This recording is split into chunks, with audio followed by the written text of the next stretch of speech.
আসসালামু আলাইকুম ওয়া রাহমাতুল্লাহি তাআলা ওয়া বারাকাতুহু। ইন্নাল হামদালিল্লাহিল্লাযী আ'তানা রমাদান ওয়াসসালাতু ওয়াসসালামু আলা হাবিবির রহমান ওয়া আলা আলিহি ওয়া সাহবিহি ওয়া আউলিয়াই উম্মতিহি আজমাইন, আম্মা বা'দ। এই মুহূর্তে প্রিয় মাতৃভূমি বাংলাদেশ সহ পৃথিবীর যে প্রান্ত থেকে আমাদের সাথে যুক্ত হয়েছেন, আপনাদের সকলকে সাদর অভিনন্দন জানাচ্ছি ভাইয়া হোটেল নিবেদিত রমাদান ও আমাদের জীবন, পাওয়ার্ড বাই এটিআই টাইলস অনুষ্ঠানে। প্রিয় দর্শক, আপনারা জানেন আজ পহেলা রমাদান। আহলান ওয়াসাহলান ইয়া রমাদান, আহলান ওয়াসাহলান ইয়া শাহরার রাহমাতি ওয়াল মাগফিরাতি ওয়া শাহরাল কোরআন। প্রিয় দর্শক, দীর্ঘ একটি বছর প্রতীক্ষার পরে রাহমাত, বারাকাত আর মাগফিরাতের সওগাত নিয়ে হাজির হয়েছে মাহে রমাদান। আজ পহেলা রমাদানে আমরা যে বিষয়টি নিয়ে আলোচনা করব তা হচ্ছে পবিত্র রমাদান কারিমের গুরুত্ব ও ফজিলত এ বিষয়ে। আর এ বিষয়ে আলোচনা করবার জন্য আমাদের স্টুডিওতে দুজন বিজ্ঞ আলেম দ্বীন উপস্থিত রয়েছেন। আসুন আমরা তাদের সাথে পরিচিত হয়ে নিই। আমার ডানে আছেন ঢাকা বিশ্ববিদ্যালয়ের ইসলামের ইতিহাস ও সংস্কৃতি বিভাগের সম্মানিত প্রফেসর ডক্টর মাওলানা মোহাম্মদ আতাউর রহমান মিয়াজি। আসসালামু আলাইকুম ওয়া রাহমাতুল্লাহি ওয়া বারাকাতুহু। আমাদের সাথে আরও যুক্ত হয়েছেন ইসলামিক ফাউন্ডেশন বাংলাদেশের সম্মানিত মুহাদ্দিস ডক্টর মুফতি ওয়ালিউর রহমান খান।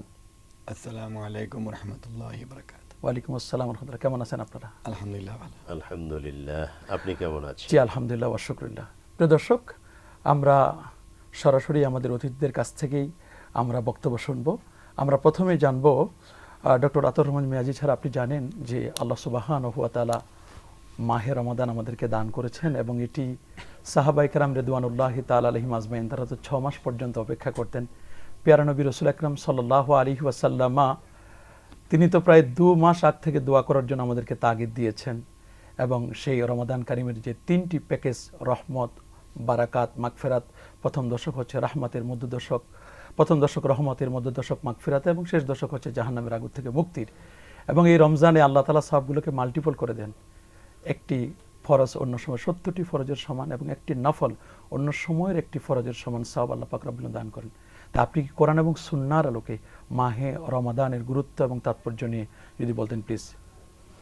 বিসমিল্লাহির রহমানির রহিম। নাহমাদুহু ওয়া নুসাল্লি ওয়া নুসাল্লিমু আলা হাবিবিহিল কারীম, আম্মা বা'দ। ধন্যবাদ প্রিয় উপস্থাপক, অত্যন্ত চমৎকার একটি বিষয়ের অবতারণার জন্য। আজ পহেলা রমজান 1447 হিজরি, মাহে রমজানের প্রথম দিবসে বিকেলবেলাতে আমরা একত্রিত হয়েছি। আহলান সাহলান ওয়া মারহাবা ইয়া শাহরা রমাদান, রমাদান মুবারক, রমাদান করিম। আল্লাহ রাব্বুল আলামিন রমাদান মুবারক সম্পর্কে কোরআন কারীমের বিভিন্ন জায়গাতে তার মতো করে চমৎকার দিক নির্দেশনা দিয়েছেন। রাসূল করিম নূরে মুজাসসাম রহমাতুল লিল আলামিন মুহাম্মদুর রাসূলুল্লাহ সাল্লাল্লাহু আলাইহি ওয়াসাল্লাম তিনিও আমাদেরকে রোল মডেল হিসেবে, best model of the world all for ever, তিনি আমাদেরকে যে নসিহা পেশ করেছেন, দিক নির্দেশনা দিয়েছেন, সেগুলো আমরা হাদিস শরীফে পাই। আল্লাহ তাআলা কোরআন কারীমে স্পষ্ট করে বলে দিলেন, ওখান থেকে আমি দুটো বিষয় কোট করব প্রাসঙ্গিক। প্রথমত, ইয়া আইয়ুহাল্লাযীনা আমানু কুতিবা আলাইকুমুস সিয়াম কামা কুতিবা আলাল্লাযীনা মিন ক্বাবলিকুম লাআল্লাকুম তাত্তাকুন। দেখুন, ইয়া আইয়ুহাল্লাযীনা আমানু, হে বিশ্বাসীগণ, ঈমানদারগণ। তার মানে আল্লাহ তাআলা রোজা সম্পর্কে দিক নির্দেশনা দিচ্ছেন সকলকে না, ঈমানদারদেরকে একটা বিশেষ শ্রেণীকে অ্যাড্রেস করেছেন আল্লাহ, তারা হলেন ঈমানদার। ইয়া আইয়ুহাল্লাযীনা আমানু কুতিবা আলাইকুমুস সিয়াম, তোমাদের জন্য সিয়ামের বিধান, অকাট্য বিধান লিখিতভাবে দেয়া হলো, তার মানে ফরজ, বাধ্যতামূলক। কামা কুতিবা আলাল্লাযীনা মিন ক্বাবলিকুম, যেমনটা দেয়া হয়েছিল তোমাদের পূর্ববর্তী নবী রাসূলদের উম্মতদের জন্য। কেন? এর উদ্দেশ্য কি? লাআল্লাকুম তাত্তাকুন, এর মাধ্যমে তোমরা তাকওয়া অর্জন করবে, আল্লাহ ভীতি, খোদা ভীতি অর্জন করবে। আর পাশাপাশি আল্লাহ তাআলা বলে দিলেন, শাহরু রমাদান আল্লাযী উনজিলা ফীহিল কুরআন হুদাল লিন-নাস ওয়া বায়্যিনাতিম মিনাল হুদা ওয়াল ফুরকান। তার মানে রমজান মাস, এ মাসে অবতীর্ণ হয়েছে মহাগ্রন্থ আল কোরআনুল কারীম, যা বিশ্ব মানবতার জন্য সঠিক পথ প্রদর্শনকারী, সত্য এবং মিথ্যার মধ্যে সুস্পষ্ট পার্থক্যকারী উজ্জ্বলতম নিদর্শন আল্লাহ তাআলার পক্ষ থেকে। তাহলে এখান থেকে আমরা যেটা পেলাম, ঈমানদার এদেরকে অ্যাড্রেস করলেন, উদ্দেশ্য কি? তাকওয়া অর্জন। দ্বিতীয় আয়াতে কারিমায় আমরা পেলাম এখানে আল্লাহ বলেছেন কোরআন কারিমের সাথে রমজান সম্পর্কযুক্ত, অর্থাৎ মাহে রমাদানের এই গুরুত্ব, তাৎপর্য, মাহাত্ম্য, ফজিলত এর সবচেয়ে বড় কারণ হলো এ মাসে অবতীর্ণ হয়েছে আল কোরআন। জি, ধন্যবাদ আপনাকে। আমরা শুনবো আপনার কাছ থেকে। আমরা ডক্টর অলিউর রহমান খান, আপনি জানেন যে মাহে রমাদান আমাদের মাঝে এসেছে। এই মেহমান কিন্তু একা আসে নাই, মেহমান নিয়ে এসেছে পবিত্র কোরআনুল কারীম, নিয়ে এসেছে সাহারি, নিয়ে এসেছে ইফতার, নিয়ে এসেছে এই রমাদানের রিলেটেড একটি বিষয় হচ্ছে সলাতুত তারাবি, কিয়ামুল লাইল। মাহে রমাদান নিয়ে এসেছে লাইলাতুল কদর। আপনি কি বলবেন, এই রমজান কারিমকে কিভাবে স্বাগত জানাতে পারি আমরা? জি, ধন্যবাদ। বিসমিল্লাহির রহমানির রহিম। قال رسول الله صلى الله عليه وسلم من صام رمضان إيمانا واحتسابا غفر له ما تقدم من ذنبه وقال أيضا من قام رمضان إيمانا واحتسابا غفر له ما تقدم من ذنبه। আল্লাহ রাসূল সাল্লাল্লাহু আলাইহি ওয়াসাল্লাম এই দুটি হাদিস এই রমাদানের মূল প্রতিপাদ্য ব্যক্ত করেছেন। সহিহ বুখারীতে এসেছে। প্রথম হাদিসের অর্থ হলো, যে ব্যক্তি ঈমানের সাথে আল্লাহর প্রতি পরিপূর্ণ ঈমানের ভিত্তিতে সওয়াবের প্রত্যাশায় এই রমাদানের সিয়াম সাধনা পালন করবে, আল্লাহ তার অতীতের সকল গুনাহ ক্ষমা করে দিবেন। তাহলে এই দুটো জিনিস যে ক্ষমার বার্তা নিয়ে এসেছে, ইবাদতের জন্য এসেছে। তারপরে হাদিসটিতে হলো মান কামা রমাদানা ঈমানান ওয়া ইহতিসাবা গুফিরা লাহু মা তাকদ্দামা মিন যামবি, যে ব্যক্তি ঈমানের সাথে সওয়াবের আশায় রমাদানে রাত জাগরণ করে ইবাদত করবে, রাত জাগরণ করে ইবাদত করবে, তারও আল্লাহ অতীতের সব গুনাহ ক্ষমা করে দেবেন। সুবহানাল্লাহ। ওই কিতাবের আবার 2 লাইনের ফাঁকে ছোট করে লেখা আছে, এটা হলো ফিকহ, মানে আইন, ইসলামী হাদিস, হাদিসের ফিকহ। এটা মানে ইসলামী আইনে বিশেষজ্ঞরা বলেছেন যে আস-সাগায়ের, সগীরা গুনাহগুলো মাফ হয়ে যাবে, আর কবিরা গুনার জন্য তওবা করতে হবে। ওয়াইন তাবা, তাহলে তো তওবা করলে হবে। এখন এই যে কিয়ামুল লাইল, এটাকে মানে এই হাদিসে ব্যাপক অর্থে রাখা হয়েছে। এটাকে আমরা 2 ভাগে ভাগ করতে পারি। একটা হলো যে এশার সালাতের পর সালাতুত তারাবিহ আদায় করা। এই তারাবির নামাজে আপনার দীর্ঘ সময় নামাজে থাকা, দীর্ঘ সময় ধ্যানমগ্ন হওয়া, কোরআন দাঁড়িয়ে শোনা এবং দাঁড়িয়ে পড়া, কোরআনের চর্চা, ঈমানের চর্চা, আল্লাহর মুরাকাবা, ধ্যান সব হচ্ছে। এটি ইসলামী ইবাদতের একটি অনুষঙ্গ এবং আমাদের মুসলিম ইতিহাসের একটি অপরিহার্য অঙ্গ হয়ে পড়েছে। তো এই বিষয়টিও কিন্তু রমাদানই আমরা লাভ করি, অন্য সময় এটি নাই। তো এরপর হলো কিয়ামুল লাইল, আরেকটি অংশ হলো যে বিষয় আবার অন্য হাদিসে আছে যে এটি আবার নবীজি রমজান এবং রমজান ছাড়াও পালন করতেন। সেটা হলো যে একবার ঘুম থেকে উঠে তাহাজ্জুদ হিসাবে 8 রাকাত আদায় করা। 8 রাকাতের যে হাদিসটি, সেটি আপনিও জানেন যে সেখানে আছে ফি রমাদান ওয়া গায়রিহি, রমজান এবং রমজান ছাড়া। তো রমজান ছাড়া হলে তো তারাবি নয়, এটা তাহাজ্জুদ অবশ্যই, নিশ্চিতভাবে তাহাজ্জুদ। এবং সেটা এখন রাত 2টায় পড়ুক, কেউ 3টায় পড়ুক, 4টায় পড়েন, 4:45টায় পড়েন, এটা ঘুম থেকে উঠে পড়লেই তাহাজ্জুদ। মানে কি? জোহদ অর্থ হলো সাধনা, জোহদ অর্থ হলো ঘুম ত্যাগ করে কষ্ট করে করা। সেটা এই রমাদানের এই দুটি বিষয়কে বেশি গুরুত্ব দেওয়া আমাদের কর্তব্য। আপনি কি একটু আমাদেরকে তারাবির যে রাকাত সংখ্যা নিয়ে একটা কনফিউশন তৈরি হয় মানুষের মাঝে, আমরা চাই না যে এরকম কেউ কনফিউশন তৈরি করবে। আমরা একেবারে যুগ যুগ ধরে আমরা 20 রাকাত পড়ে আসছি। 20 রাকাতের কোনো দলিল আছে কিনা? অবশ্যই 20 রাকাতের দলিল আছে, কারণ আমাদের ইসলামী জীবন ব্যবস্থার দলিল হলো 4টা: কোরআন, সুন্নাহ, ইজমা ও কিয়াস। তো যে বিষয়গুলো কোরআন সুন্নাহর যুগ মানে অতিক্রান্ত হওয়ার পর উদ্ভূত হয়েছে, যে মানে কোরআন ওহী নাজিল হচ্ছে না, আর নবীজিও দুনিয়া থেকে বিদায় নিয়েছেন, এরপরে ইসলামী শরীয়ত বা জীবন ব্যবস্থা বলতে যা সব হয়তো ইজমা, না হয় কিয়াস, অথবা ওই আদিল্লা আল মুখতালাফ ফিহা, যেগুলি মাসালে মুরসালা, ওরফ, ইস্তেসহাব, ইস্তেহসান, অথবা আপনি সাদ্দুজ জারায়, অথবা আপনি মাসালে মুরসালার মধ্যে পাবেন।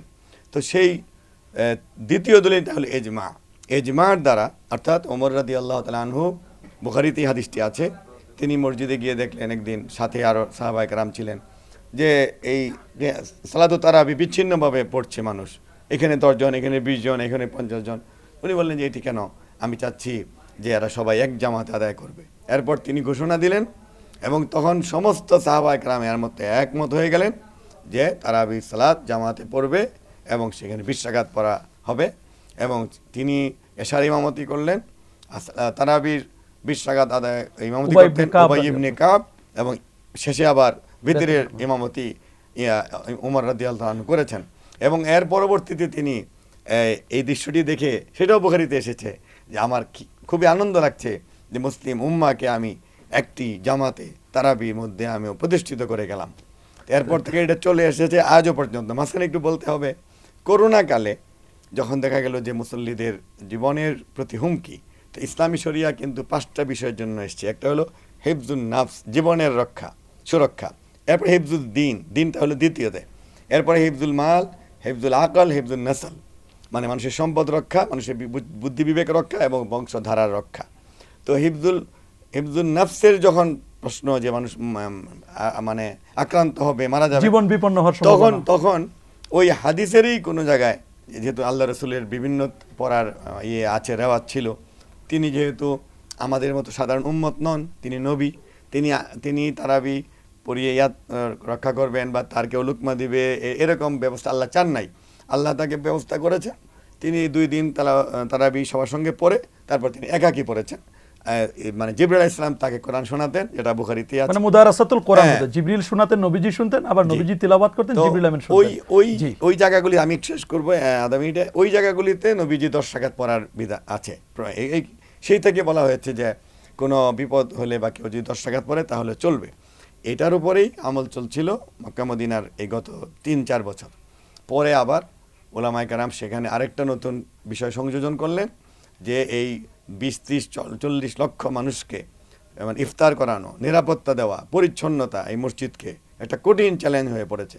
তখন সেখানকার ওলামায়ে কেরাম ওই নবীজির ওই একটি হাদিস, যেখানে 10 রাকাত পড়লেও চলবে, সেটার উপর এখন বর্তমানে আমল করছেন। কিন্তু 8 রাকাত কখনো ছিলও না, আজও নেই, এবং এটা তারাবি হবে না, এটা কেউ পড়লে তাহাজ্জুদ পড়তে পারে। জি, ধন্যবাদ। মিয়াজি স্যার একটু যোগ করবেন কিনা, যখন হযরত ওমর রাদিয়াল্লাহু তাআলা 20 রাকাত তারাবি সিস্টেমটি চালু করলেন, তখন তো বিদআতের হাদিসটি আম্মা জান আয়েশা রাদিয়াল্লাহু তাআলা আনহা বলছেন যে মান হাদাসা ফি আমরিনা হাযা ফালাইসা মিনহু ফাহুয়া রাদ্দুন। অথচ নবীজির উবাই ইবনে কাব যখন নেতৃত্বে নামাজ হচ্ছিল, লক্ষ লক্ষ সাহাবায়ে কেরাম ছিলেন, তাবিঈন নিজাম ছিলেন, তারপরে আম্মা জান আয়েশা নিজেও উপস্থিত ছিলেন পাশে হুজরা মোবারকে। তো এত বিশাল একটি আয়োজন হলো, হযরত ওমর রাদিয়াল্লাহু তাআলা যদি বিদআতি হতেন বা এটা যদি কোরআন সুন্নাহর খেলাফ হতো, তাহলে তো আম্মা জান আয়েশা তিনি এটাকে প্রতিহত করতেন। যেহেতু প্রতিহত করলেন না, সমস্ত সাহাবায়ে কেরাম মেনে নিলেন, তাবিঈন নিজাম মেনে নিলেন, তাহলে তো যেমনটি আমাদের মুহাদ্দিস সাহেব হুজুর বললেন যে এটি ইজমা এ সুকুতি। এখন বর্তমান সৌদি সরকার যেমনটি করছে, এটা হয়তো বা আল মাসালিহুল মুরসালা হিসাবে বা ইস্তেহসান হিসাবে, জনকল্যাণ হিসাবে করছেন। কি বলবেন আপনি? জি, ধন্যবাদ। আমার ভাই চমৎকারভাবে ব্যাখ্যা করলেন। উনি মুহাদ্দিস, আপনিও মুহাদ্দিস, আমি মাঝখানে, আপনি মুহাদ্দিসের বাবা, মুফতি সেটা হতে পারে। ধন্যবাদ। তা আমি ওনার কথা সুন্দর মতো শুনেছি, উনি চমৎকার ব্যাখ্যা দিয়েছেন, মাশাআল্লাহ। আপনি তারপরে যে কথাগুলো বললেন, ওর ভিতরে আপনি সম্পূরক কথা বলে ফেলেছেন। এবং আমার শুধু এতটুকুন যে এই সিচুয়েশনে উম্মুল মুমিনিন হযরত আয়েশা সিদ্দিকা রাদিয়াল্লাহু তাআলা আনহা তো কোনো আপত্তি করলেনই না, মেনে নিলেন। সাথে সাথে সকল সাহাবায়ে কেরাম রিদওয়ানুল্লাহি তাআলা আলাইহিম আজমাইন মেনে নিলেন। আর সেই কারণে এটা হয়ে গেল ইজমায়ে সাহাবী। সুতরাং এটার ব্যাপারে কোনো দ্বিমত নাই। ইজমায়ে সাহাবী এমন একটা শক্তিশালী দলিল, যার মোকাবেলায় কোনো দলিল গ্রহণযোগ্য হয় না। আর রাসূল তো বলে দিয়েছেন, লা তাজতামি উম্মতি আলা দালালা, আমার উম্মত কখনো পথভ্রষ্টতার উপর একমত হতে পারে না। আমরা শুনবো আপনার কাছ থেকে, একটি ফোন অপেক্ষা করছে। জি, আসসালামু আলাইকুম ওয়া রাহমাতুল্লাহ। হ্যালো, আসসালামু আলাইকুম। হ্যাঁ, আমি বগুড়া থেকে আরিফ বলছিলাম। আমাদের 3টি বিষয় জানার রয়েছে। প্রথমত, এই যে রমজান মাস শুরু হয়েছে, বাচ্চাদের কত বছর বয়স থেকে রোজা রাখতে পারবে বাচ্চারা, এটা একটা বিষয়। দ্বিতীয় বিষয়টা হচ্ছে তারাবিতে দেখা যায় যদি কোনো কারণে খারাপ লাগে বা ক্লান্ত থাকে, সেক্ষেত্রে কি 20 রাকাতের কম পড়া যাবে কিনা, বা এটা নিয়ে যে বিতর্ক দেখা যায় যে কম পড়বে নাকি এটা নিয়ে বিতর্ক করবে, এটা একটা বিষয়। আর তৃতীয় যে হচ্ছে জাকাত দেওয়াটা ইসলামে কতটা গুরুত্বপূর্ণ, এই তিনটা বিষয় আমি একটু জানতে চাই। ধন্যবাদ আরিফ ভাই, আপনি দেখতে থাকুন, আমরা ইনশাআল্লাহ আপনার প্রশ্নের উত্তর দিচ্ছি। মিয়াজ স্যার, আপনি তো শুনলেন ইতিমধ্যে আমাদের তারাবির একটা প্রশ্ন চলে আসছে। কেউ যদি কোনো কারণে ওজোর বা মাজুর থাকে, তাহলে তিনি 20 রাকাতের পরিবর্তে যদি কম 8 রাকাত বা 12 রাকাত 2 বা রাকাত 16 পড়লে রাকাত বা 2 রাকাত যদি পড়ে, 2 কি রাকাত বলবেন পরে তার বাসা চলে ব্যাপারে? যাবে, নফল নামাজ। এটা যেহেতু উজর, অতএব এখানে সেই সুযোগ আছে। আর আপনি যেটা বললেন এবং উনি সর্বনিম্নটাও বলে দিয়েছেন, তার মানে তার যতটুকুন সম্ভব তিনি আদায় করবেন। 2 রাকাত ফাইন, একেবারে পারছেন না 2 রাকাত, আরেকটু সম্ভব হলে 4 রাকাত, 8 রাকাত, 10 রাকাত, 12 রাকাত, তার ক্ষেত্রে কোনো রাকাতের বাইন্ডিংসটা প্রযোজ্য হবে না, সুতরাং তিনি এভাবে পারবেন। আর বাচ্চাদের তারাবির ব্যাপারে যে বয়সের সময়সীমাটা ভাই জানতে চেয়েছেন, সেটা সহজ হিসাব। আমরা সালাত সম্পর্কে রাসূল করিম সাল্লাল্লাহু আলাইহি ওয়াসাল্লামের সেই দিক নির্দেশনা পাই। হাদিস শরীফে যেটা স্পষ্ট আসছে, 7 বছর বয়স হলে তোমরা বাচ্চাদেরকে সালাতের জন্য উৎসাহিত করো, তাদেরকে নামাজ পড়ার জন্য আদেশ করো, যাতে তারা তোমাদের সাথে সালাতে অভ্যস্ত হয়। 10 বছর বয়স যখন হয়ে যাবে তখন তাদেরকে একটু তাগিদ দাও, তার মানে একটু কঠিনভাবে বলো এবং তাদেরকে প্রয়োজন বোধে বিছানা পৃথক করে দাও এবং হালকা প্রহার করো। এটা হলো নামাজের ক্ষেত্রে, নামাজের ক্ষেত্রে সেম তো রোজার ক্ষেত্রে সেম। রোজায় এখন নামাজের ক্ষেত্রে যেহেতু এটা উনি বলেছেন, রোজার ক্ষেত্রে যে তারাবি, তো তারাবির সালাত ওই ক্ষেত্রেও বাচ্চাদের বয়স যখন 10 হয়ে যাবে তখন তারা তো অটো যাবেই। 7 বছর বয়স থেকেই বাচ্চারা আমাদের সাথে যাবে। ইভেন তার আগেও যদি এর চেয়ে 7-এর চেয়ে কম বয়সেও যদি যেতে চায়, তাদেরকে আমরা নিরুৎসাহিত করব না এবং তাদেরকে নিয়ে আমাদের পাশে দাঁড় করাই দেব। আমরা যেভাবে সালাত পারফর্ম করি তারা দেখে দেখে ওটা শিখবে, অভ্যস্ত হবে। অনেক সময় আমরা রুকুতে যাব, ও সেজদাতে চলে যাবে, তাতে সমস্যা নাই, আমাদেরও নামাজের ক্ষতি নাই, আর ওর জন্য তো কোনো বাধ্যবাধকতা নাই। তার মানে আমরা বুঝতে পারলাম যে একটি শিশু তার যখন বয়স 7 বছর হবে তখন তাকে রোজার জন্য আদেশ দেওয়া হবে। আর যদি 10 বছর হয়ে যায় তাহলে রোজা না রাখলে পরে তাকে মা বাবা গার্ডিয়ান যারা আছেন তারা ব্যবস্থা করবেন, দরকার হলে বিছানা আলাদা করে দিবেন, দরকার হলে তাকে প্রহার করে হলেও রোজা রাখার তাগিদ দিবেন। আর তারাবির বিষয়টি, সে যদি 5-7 বছরও যদি মসজিদে যায়, যত সাজদা করবে সে তো সওয়াব পাবে, মা বাবা এটা ওই সওয়াব ক্ষেত্রে না, ওই আমি একটু সংশোধনী, মানে 10 বছর হলে সালাতের জন্য তাগিদ দিবে, ওই রোজার জন্য তাগিদ দিবে। রোজাটা প্রাপ্তবয়স্ক হলে পরেই বুলুগের সাথে, কারণ রোজা তো শারীরিক কষ্ট হবে। শিশুরা 7 বছরে রোজা রাখতে পারলে রাখবে, 8-এ রাখবে, 9-এ রাখবে, না পারলে রাখবে না। রাখলে তাদের যেহেতু খাতা খোলা হয়নি, বাবা মা সওয়াব পাবেন। কিন্তু এটা হলো রাখতে পারবে মানে কোনো অনুমতি নাই, মানে দেওয়া মুবাহ, রাখবে। এরপরে 12 বছর 13 বছর হয়ে গেলে ছেলে মেয়েদের তখন না রাখলে গুনাহ হবে, এই জন্য তখন বাধ্য করা যাবে।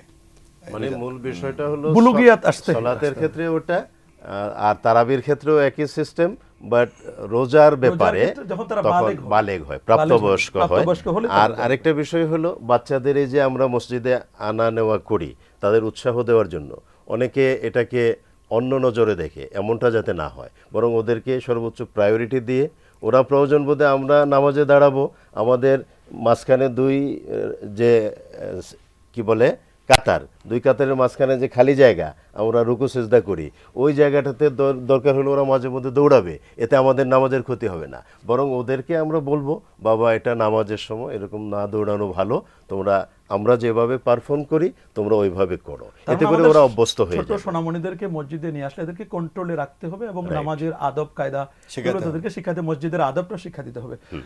ডক্টর অলিউর রহমান সাহেব, আপনি বলবেন যে জাকাতের বিষয়ে যে প্রশ্ন করছিলেন, যে জাকাত কিভাবে আদায় করবেন, কত টাকা হলে পরে জাকাত আদায় করতে হবে? জাকাতের একটি মানদণ্ড আল্লাহ রসুল বলে দিয়েছেন এবং এটি ফরজ হয়েছে কোরআনের দ্বারাই। তো সেখানে হলো যে কারো মালিকানায় 7.5 ভরি স্বর্ণ অথবা 52.5 ভরি রূপা, এই দুইটা হলো মূল মানদণ্ড, স্ট্যান্ডার্ড 20 মিসকাল। তো যদি এসে যায় অথবা এই দুটি মানদণ্ডের সমপরিমাণ ব্যবসা পণ্য থাকে, ব্যবসা পণ্য বিক্রির জন্য রাখা, সেটি যে কোনো ধরনের ব্যবসা পণ্য হোক, কারো গাড়ি রেখেছে বিক্রির জন্য, জমি ক্রয় করে রেখেছে বিক্রির জন্য, আর অন্যান্য খাদ্য পণ্য বস্ত্র যা হোক, এইগুলো মানদণ্ড হলে এটাই যে, তো এই পরিমাণ হলে পরেই তার উপর জাকাত ফরজ হবে। এরপর এটা আদায় করতে হবে চান্দ্র বর্ষের, মানে আরবি বর্ষের 1 বছর পূর্ণ হওয়ার পরে।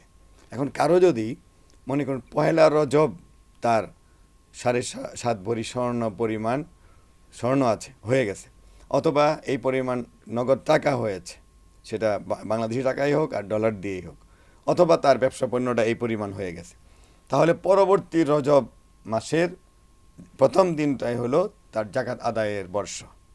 এটা আমার অনেকে জানা নেই, সবাই মনে করে রমজান দিতে হবে, রমজান মনে করে। হ্যাঁ, এটা এরকম কিছু না, বিধি যেটা বিধি। এখন মনে করুন রমজানে বেশি সব, তো সবের জন্য উনি এটা পরিশোধ পরে করতে পারেন, কিন্তু তার হিসাবটা করতে হবে পহেলা রজব।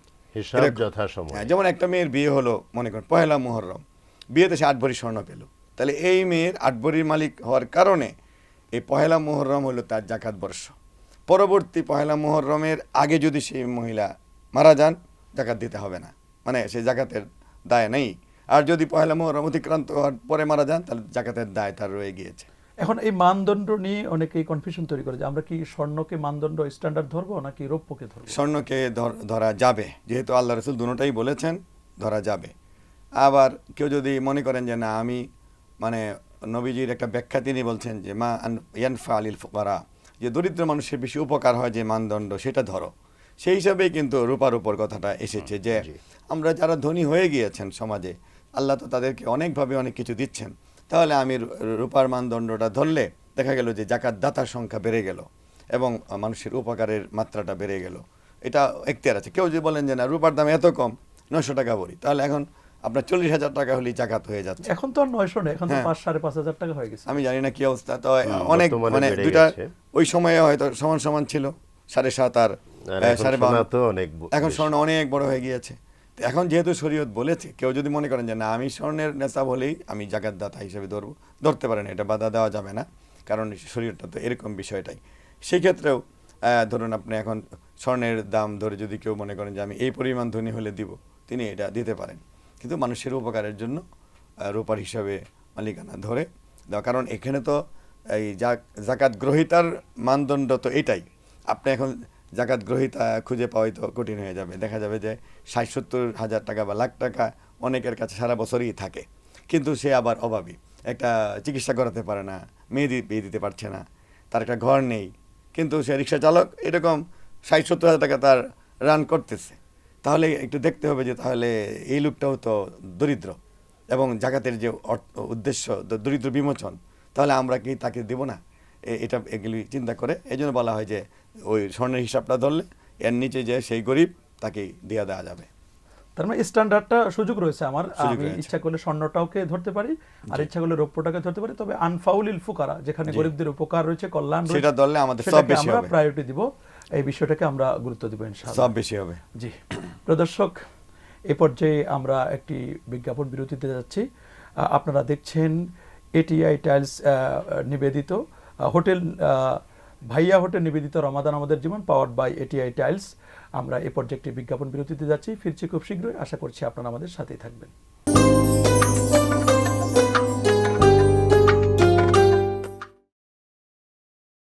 আসসালামু আলাইকুম ওয়া রাহমাতুল্লাহি ওয়া বারাকাতুহু। প্রিয় দর্শক, আপনারা দেখছেন ভাইয়া হোটেল নিবেদিত রমাদান আমাদের জীবন, পাওয়ার্ড বাই এটিআই টাইলস অনুষ্ঠানটি। আমরা এতক্ষণ বিরতিতে ছিলাম, বিরতি থেকে ফিরে আসলাম। আমরা আলোচনা করছিলাম মূলত রমাদান কারিমের গুরুত্ব এবং ফজিলত নিয়ে। ইতিমধ্যে আমরা আলোচনা করেছি কাকে আমরা জাকাত দিব, জাকাতের স্ট্যান্ডার্ড মানদণ্ডটা কি হবে, এই বিষয়গুলো আমরা আলোচনা করেছি। আমরা আমাদের ডক্টর আতর রহমান মিয়াজি স্যার, আমরা আপনার কাছে যাব যে আল্লাহর হাবিব তো একটি হাদিসের মধ্যে বলে দিয়েছেন যে যখন রমজান কারিম আসবে, ইয়া বাগি আল খাইরে আকবেল ওয়া ইয়া বাগি আশ শাররে আকসির ওয়ালিল্লাহি ওতাকাউ মিনান নার। হে কল্যাণের পথযাত্রী, তুমি কল্যাণের পথে পা বাড়াও, কল্যাণকর কাজগুলো করো, এবং যারা অকল্যাণের পথযাত্রী আছে তাদেরকে স্টপ হয়ে যেতে বলছেন। কি বলবেন নবীর এই হাদিসের ব্যাপারে, ব্যাখ্যাটা কি হবে? ব্যাখ্যা নিষ্প্রয়োজন, ধন্যবাদ। নবীজি যা বলেছেন অক্ষরে অক্ষরে সত্য, সর্বকালের জন্য এটা একটা সঠিক দিক নির্দেশনা, পারফেক্ট দিক নির্দেশনা। সুতরাং তিনি যা বলেছেন দ্যাট ইজ ফাইনাল, এবং আমাদের কাজ হলো ঠিক ওইভাবে পথ চলা। এবং সেখানে যদি কেউ ব্যাখ্যা বিশ্লেষণ করে নবীজির কথাকে এদিক সেদিক করতে চান, তাহলে তো ঈমান হানিরই আশঙ্কা থাকবে। মূলত এদিক সেদিক নয়, মানে এই ব্যাখ্যাটা তো নবীজি তো একটা এমন একটা জাওয়ামিউল কালেমের মতো বলছেন এখানে, ইয়া বাগিয়াল খায়রা আকবেল, মানে হে কল্যাণের পথযাত্রী, তুমি কল্যাণের পথে অগ্রসর হও। কল্যাণ তো শুধু একটা নয়, এখন সেই কল্যাণগুলো কি কি অনেকে তো ফাইন্ড আউট করতে পারে, সেই কল্যাণের ব্যাখ্যাটা আপনি করবেন। জি, ধন্যবাদ। দেখুন, এখানে কল্যাণ, এবং সেই কল্যাণটা যদি আমরা মাহে রমজানকে কেন্দ্র করে চিন্তা করি, তাহলে আমরা যেটা দেখব, উনি যেটার ব্যাখ্যা দিলেন বিরতির আগে, জাকাত সংক্রান্ত যে কথাগুলো আমরা শুনলাম, বললাম, ওখানে আমি আরেকটু কথা বলতে চাই। কল্যাণের পথ অনেক, কিন্তু আমাদের সবচেয়ে বড় কল্যাণের পথ হলো ইকোনমিক ভিউ পয়েন্টে আপনার পেট ভরা থাকলে এবাদত বন্দেগীতেও শান্তি লাগে। আর যদি কেউ না খেয়ে থাকে, এর ধর্মের কথা আপনি যা শোনাবেন, এর মন ওই দিকে যাবে না। তার তো ক্ষুধা এত বেশি, তার জীবন একেবারে কি বলে বিপন্ন অবস্থা। সুতরাং এই ক্ষেত্রে অর্থনৈতিকভাবে মানুষকে স্বাবলম্বী করার জন্য যে কল্যাণকর দিক নির্দেশনা রহমতুল্লিল আলমিন আমাদেরকে দিয়েছেন, ওটা আমাদেরকে প্রথম দেখতে হবে। না, ইকোনমিক্সের বিষয়টা তো আল্লাহ তাআলা আমাদের উপর এমনি কমাই দিয়েছেন, এটা সবার উপর দেন নাই, এটা খুব স্পেশাল কিছু ব্যক্তির উপরে দিয়েছেন। তাই আমরা কল্যাণের তো অনেক পথ আছে। মাহে রমাদানে আমরা তাহাজ্জুদে নামাজ পড়তে পারি, নফল ইবাদত বন্দেগী করতে পারি। এই কথাগুলো যদি আমরা আমি সেগুলো বলছি, আমি ইকোনমিক ভিউ পয়েন্টে কথাটা একটু বলতে চাচ্ছি। এজন্য এটা আল্লাহ বলেছেন, নবীজি বলেছেন, এবং জাকাতের বিষয়টা শুধু ইকোনমিক ভিউ পয়েন্টে যথেষ্ট না, এর বাইরে সাদাকার যে বিভিন্ন পর্যায় আছে ওইগুলো সম্পর্কে তো রাসূল করিম সাল্লাল্লাহু আলাইহি ওয়াসাল্লাম হাদিস শরীফে আমাদেরকে বলেছেন। সুতরাং আমাদের জাকাত দেওয়ার পরেও আমাদের পার্শ্বে যারা দারিদ্র্যসীমার নিচে যাদের অবস্থান, এদেরকে আমি শতকরা 2.5 টাকা হারে জাকাত দিয়ে আর ওই 97.5 টাকা পকেটে ভরে রাখলাম, আর ওই লোকগুলো না খেয়ে থাকলো, তাহলে তো হলো না। মানে এই অর্থ থেকেও আমরা নফল সাদাকা করতে পারি। অবশ্যই ধন্যবাদ। এই বিষয়টাকে আমাদের প্রায়োরিটি দিতে হবে। ডক্টর ওলিউর রহমান খান, আপনি বলবেন যে ইয়া বাগ ইয়া শাররে আকসের, অকল্যাণের পথে যাত্রী তুমি একেবারে থেমে যাও, স্টপ হয়ে যাও। আমরা আরো তো অনেকগুলো অকল্যাণ আছে, মিথ্যা কথা, গীবত, শিকায়েত, কি বলবেন এগুলো? অনেক। আসলে আল্লাহ রাসূলের কথাটা তো এরকমই যে যে যত ভালো কাজ আছে বাড়িয়ে দেন। হ্যাঁ, আল্লাহ তো বলেছেন ইয়া আইয়ুহাল্লাযীনা আমানুত্তাকুল্লাহ ওয়াবতাগু ইলাইহিল ওয়াসিলা আমাল সালেহ। তো যে দল ভালো কাজ করতে আগ্রহী, তোমরা নামাজে আসো, মসজিদে আসো, তারাবিতে আসো, দান করো, ইফতার করো, সেহরি করো, তাফসির করো, বয়ান শুনো, কোরআন শিখো, কোরআন তেলাওয়াত করো, বাচ্চাদেরকে শিখাও। আর গুনাহগার যারা, অর্থাৎ যে মাদকাসক্ত, মদ স্টপ করে দাও, যে বেবিচারী অভ্যাস এখন বাদ দিয়ে দাও, যে মিথ্যা কথা বলার অভ্যাস বাদ দিয়ে দাও, যে ওজনে কম বেশি করো, এই রমজান আসছে অন্তত বন্ধ রাখো। যারা মজুদদারি করো বন্ধ রাখো, যারা পকেট মারিং করো বন্ধ রাখো, ছিনতাইকারীরা ছিনতাই ছেড়ে দাও, বখাটেরা বখাটেপনা ছেড়ে দাও, ঘুষখোররা ঘুষখুরি ছেড়ে দাও, যারা অবিচার করো, টাকা পয়সা নিয়ে মানুষকে সুবিচার থেকে বঞ্চিত করো, তারা ইসলাহ হয়ে যাও। মানে ইয়া বাগিয়াল মানে খাইরি আকবিল, ভালো মানুষরা উজ্জীবিত হয়ে এগিয়ে আসো, আর দুষ্ট লোকেরা তোমরা থেমে যাও, নিবৃত্ত হও, তওবা করো এবং পরে ভালো হও। এবং এটা একটা মোক্ষম সময়। হ্যাঁ, এবং এটা অনেক সুন্দর একটা মানে নির্দেশনা, এবং এটা একটা বিরাট বড় আহ্বান যে দুষ্ট লোকেরা তওবা করো, থেমে যাও, তওবা করো, এবং তখন তোমরা ভালোর পথে প্রতীক হয়ে যাও, তোমরাও এগিয়ে আসো। তারা থেমে বাসায় বসে থাকবে তা নয়, তওবা করে তোমরা মসজিদে আসো, মাদক ছেড়ে তোমরা আল্লাহর ঘরে আসো, তোমরা হারাম ছেড়ে তোমরা হালালের পথে চলে আসো, অসৎ ব্যবসায়ী সৎ হয়ে যাও, দুর্নীতিবাজ অফিসার, দুর্নীতিবাজ ব্যবসায়ী দুর্নীতি ছেড়ে দিয়া ভালো ব্যবসায়ী হয়ে যাও। এটা আসলে মর্ম। আমি এবং যারা তাহাজ্জুদের নামাজ পড়তো না, তারা এই রমজান মাসে যদি অভ্যস্ত হয়, প্রতিদিন যদি একটু সাহারির খুবই সহজ। এমনিতে অন্য সময় কিন্তু আমরা সবাই সবসময় পারি না যে উঠতে, কিন্তু রমাদানে সাহারির জন্য তো উঠতেই হচ্ছে। সাহারি বারাকা, সাহারি সুন্নাহ, এবং সাহারি রোজার সূচনা। তাহলে সাহারির আগে ওজুটা করে 2, 4, 6, 8 যাই পারে পড়া হলো। আবার দেখা গেল যে সাহারি খাওয়ার পরে একটু সময় থাকে 2-4 মিনিট, মানে ফজরে আজান হওয়া পর্যন্ত কিন্তু ওই নামাজটি পড়া যায়। তখনও তাহাজ্জুদ পড়তে পারে, কোরআন তেলাওয়াত করবে, তওবা করবে, জিকির করবে। এরপর ফজরে আজান হলে সুন্নত পড়বে, এরপরে ফজরে জামাত পুরুষরা মসজিদে পড়বে, মেয়েরা ঘরে আদায় করবে। ইফতারের পূর্বে তো একটু দোয়ার ব্যবস্থাও আছে। ইফতারের পূর্বে দোয়া কবুল হয়। সেখানে এই যে আল্লাহুম্মা লাকা সুমতু ওয়া আলা রিজকিকা আফতারতু, এই কথাটা বলবে, এবং এর আগে দরুদ পড়বে, এবং যে যে মোনাজাতের অভ্যস্ত পড়বে। যাদের মোনাজাত মুখস্থ নেই, তারা মোনাজাতে মকবুল কিতাব আছে, থানবী রহমতুল্লাহ আলাইহি সুন্দর কিতাব, প্রতিদিনের মোনাজাত সেখানে উল্লেখ আছে। শুক্র, শনি, রবি, সোম, মঙ্গল সেগুলি পড়তে থাকবে। জি, তাহলে আমরা ইফতারের পূর্বে একটু মোনাজাত করব আমাদের পরিবার সেটা পরিজনদেরকে নিয়ে। আরবিতে না হলে নিজের মতো যেভাবে পারি আমরা সেভাবে আমরা নিজের মতো করে। জি, ধন্যবাদ আপনাদের দুজনকে কষ্ট করে আসার জন্য। প্রিয় দর্শক, দেখতে দেখতে একেবারে অনুষ্ঠানের শেষ পর্যায়ে আমরা চলে এসেছি। আমরা আলোচনা করলাম মাহে রমাদানের গুরুত্ব এবং ফজিলত নিয়ে। মাহে রমাদান একা আসে নাই, মাহে রমাদান নিয়ে এসেছে তার আরো অনেক অতিথিকে। বিশেষ করে মাহে রমাদান কোরআন নিয়ে এসেছে, আমরা কোরআনের তেলাওয়াত বাড়িয়ে দিব। মাহে রমাদান নিয়ে এসেছে দান সদাকা, আমরা ফরজ জাকাতের সাথে সাথে আমরা নফল সদাকা করব। আমরা অন্যান্য ফরজ এবং সুন্নত নামাজের পাশাপাশি আমরা নফল আদায় করব, কারণ ইন্নাল আবদা লা ইয়াতাকাররাবু ইলাইয়া বিন-নওয়াফিল, বান্দা নফল ইবাদতের মাধ্যমে আল্লাহ পাকের নৈকট্য অর্জন করতে পারে, আল্লাহর বান্দা থেকে সে আল্লাহর বন্ধু হতে পারে। আর মাহে রমাদানের টার্গেট হচ্ছে নফসে আম্মারা থেকে নফসে লাওয়ামা হয়ে নফসে মুতমাইন্না তৈরি করা। আর নফসে মুতমাইন্নার ডেস্টিনেশন হচ্ছে জান্নাত। আমরা কিন্তু চাই জান্নাত। আর মাহে রমাদানের টার্গেট হচ্ছে লাআল্লাকুম তাত্তাকুন, যাতে আমরা মুত্তাকি হতে পারি। আর এই তাকওয়ার গুণে আমরা যেন এই গুণটি যেন অর্জন করতে পারি। আল্লাহ আমাদের সবাইকে ভালো রাখুন, সুস্থ রাখুন। আগামীকাল আমাদের অনুষ্ঠান দেখার আমন্ত্রণ জানিয়ে আজকের মতে শেষ করছি। ভাইয়া হোটেল নিবেদিত রমাদান আমাদের জীবন, পাওয়ার্ড বাই এটিআই টাইলস অনুষ্ঠানটি। সবাই ভালো থাকুন, সুস্থ থাকুন, মাহে রমাদানের সাথে থাকুন। আসসালামু আলাইকুম ওয়া রাহমাতুল্লাহি ওয়া বারাকাতুহু।